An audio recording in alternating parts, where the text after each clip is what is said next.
Hi friends, మీరు చూస్తున్నారు pharma guide. నేను మీ రాధాకృష్ణ. ఈ రోజు వీడియోలో ఒక ఇంపార్టెంట్ టాపిక్ తో మీ ముందుకు వచ్చానని చెప్పొచ్చు. అది వచ్చేసి రీసెంట్ గా నేను ఒక ఆర్టికల్ చదివాను. అందులో 2050 నాటికి ప్రపంచానికి రాబోతున్న పెను ముప్పుగా అభివర్ణించడం జరిగింది. అది కూడా పూర్తిగా ప్రజల ఆరోగ్యానికి సంబంధించినటువంటి అంశం కింద చెప్పుకోవడం జరుగుతుంది. సో ఆ ఆర్టికల్ తో ఈ రోజు మీ ముందుకు వచ్చానని చెప్పొచ్చు. సో ఆర్టికల్ ని ప్రతి ఒక్కరికి షేర్ చేయండి. ఎందుకంటే ఈ మధ్య మనం ఎక్కువగా వాడుతున్నటువంటి యాంటీబయాటిక్స్ మనకు ఏ విధంగా దెబ్బతీస్తోంది అన్నదే ఈ ఆర్టికల్ యొక్క సారాంశం అని చెప్పొచ్చు. సో ఇప్పుడు మనం డైరెక్ట్ ఆర్టికల్ లోకి వెళ్ళిపోతే, ముఖ్యంగా 2050 నాటికి ఏటా 1 కోటి మరణాలు సంభవించని ఒక అంచనా లాగా ఇవ్వడం జరుగుతుంది. ఇందులో ప్రజా ఆరోగ్యానికి పెనుముప్పుగా యాంటీ మైక్రోబియల్ రెసిస్టెన్స్ అని మెన్షన్ చేయబడింది. ఇది వచ్చేసి ప్రజలు ఎక్కువగా యాంటీబయాటిక్స్ వాడడం వల్ల వచ్చే అనర్థం కింద మనం చెప్పుకోవచ్చు. సో దీనికి సంబంధించి యాంటీ మైక్రోబియల్ రెసిస్టెన్స్ ప్రజా ఆరోగ్యానికి పెను ముప్పుగా మారింది. బ్యాక్టీరియల్ వ్యాధులకు వ్యతిరేకంగా యాంటీబయాటిక్ ను నీరుగార్చే AMR అంటే యాంటీ మైక్రోబియల్ రెసిస్టెన్స్ అని చెప్పొచ్చు. సో దీనికి సంబంధించి రాబోయే దశాబ్దాల్లో ప్రపంచం ఎదుర్కొనున్న అత్యవసర ఆరోగ్య ప్రమాదాల్లో ఒకటిగా ఆరోగ్య రంగ నిపుణులు గుర్తించడం జరిగింది. సో దీని కారణంగా 2050 నాటికి ఏటా 1 కోటి మంది ప్రాణాలు కోల్పోతారని అంచనా వేస్తున్నారు.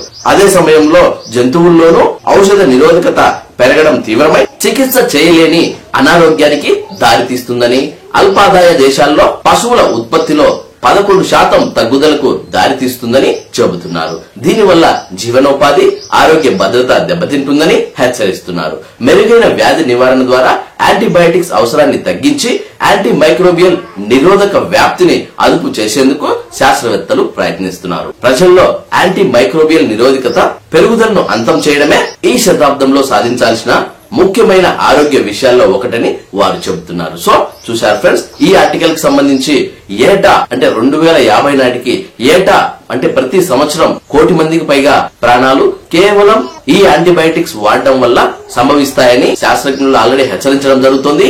సో దీన్ని దృష్టిలో ఉంచుకొని ఇక నుంచి మనము యాంటీబయాటిక్స్ ని వీలైనంత తక్కువగా వాడడానికి ప్రయత్నం చేయాలి. మన రెసిస్టెన్స్ పవర్ ను పెంచుకుని యాంటీబయాటిక్స్ ను తగ్గించుకుంటే ఈ పెనుముప్పు నుంచి మనము బయటపడే అవకాశం ఉందని ముందుగానే శాస్త్రజ్ఞులు విజ్ఞప్తి చేస్తున్నారు. ఇది వచ్చేసి ఒక ఏపీకో, తెలంగాణకో లేదంటే మన ఇండియాకో సంబంధించింది కాదు. పూర్తి ప్రపంచానికి మన శాస్త్రవేత్తలు, ముఖ్యంగా మన న్యూఢిల్లీ శాస్త్రవేత్తలు దీన్ని వరల్డ్ హెల్త్ ఆర్గనైజేషన్ వాళ్ళతో సహా హెచ్చరించడం జరుగుతుంది. సో చూశారు ఫ్రెండ్స్, ఇది ఈ ఆర్టికల్ యొక్క సారాంశం కింద మనం చెప్పుకోవచ్చు. ఈ ఆర్టికల్ మీ అందరికీ నచ్చిందని అనుకుంటున్నాను. ఇలాంటి ఆర్టికల్స్ ముఖ్యంగా ఫార్మాకు సంబంధించిన ప్రతి విషయం నేను మీ వరకు చేరుస్తాను. ఏ ఒక్క అప్డేట్ కూడా మీరు మిస్ కాకూడదు అనుకుంటే లైక్ చేయడం మాత్రం మర్చిపోదు. ఎందుకంటే నేను మీ ద్వారా ఆశించేది ఒక్క లైక్ మాత్రమే. అలాగే ఈ ఆర్టికల్ కి సంబంధించి మీకు ఇంకా ఏమైనా డౌట్స్ ఉన్నా, క్వారీస్ ఉన్నా డైరెక్ట్ గా కమెంట్ బాక్స్ లో టైప్ చేయండి. వెంటనే నేను మీకు రిప్లై ఇస్తాను. అండ్ ఫస్ట్ మన ఛానల్ చూస్తున్నట్లయితే సబ్స్క్రైబ్ చేయండి. సబ్స్క్రైబ్ చేయగానే పని అయిపోలేదు గైస్. పక్కన ఉన్న బెల్ ఐకాన్ ని మీరు ప్రెస్ చేయడం ద్వారా నేను వీడియో పెట్టిన వెంటనే మీకు నోటిఫికేషన్స్ ద్వారా అలర్ట్స్ వస్తాయి. ఫార్మా గురించి, ఫార్మా జాబ్స్ గురించి, ఫార్మా గైడెన్స్ మీరు నా ద్వారా పొందాలనుకుంటే డైరెక్ట్ మీరు నాకే కాల్ చేయొచ్చు. అదెలా అంటే మీ మొబైల్లో ఉన్న ప్లే స్టోర్ కి వెళ్ళండి. అక్కడ కాల్ మీ ఫోన్ అనే యాప్ ఉంటుంది. ఆ యాప్ మీరు డౌన్లోడ్ చేసుకుని సర్చ్ బాక్స్ లోకి వెళ్ళి రాధాకృష్ణ 1481@CM4 అని మీరు టైప్ చేసినట్లయితే డైరెక్ట్ గా మీరు నాకు కాల్ చేసే ఆప్షన్ మీకు దొరుకుతుంది. సీరియస్ గా నా గైడెన్స్ అవసరం అయితేనే కాల్ చేయండి. ఎందుకంటే మీ టైం ని అలాగే మీ మనీని వేస్ట్ చేసుకోవద్దు. ఇంట్రెస్ట్ ఉన్న వాళ్ళు ట్రై చేయండి. చూసారా ఫ్రెండ్స్, మళ్ళీ నెక్స్ట్ వీడియోలో మరొక ఇంట్రెస్టింగ్ టాపిక్ తో మళ్ళీ మీ ముందుకు వస్తాను. అంతవరకు సెలవు, నమస్కారం. Thank you for watching. జై హింద్.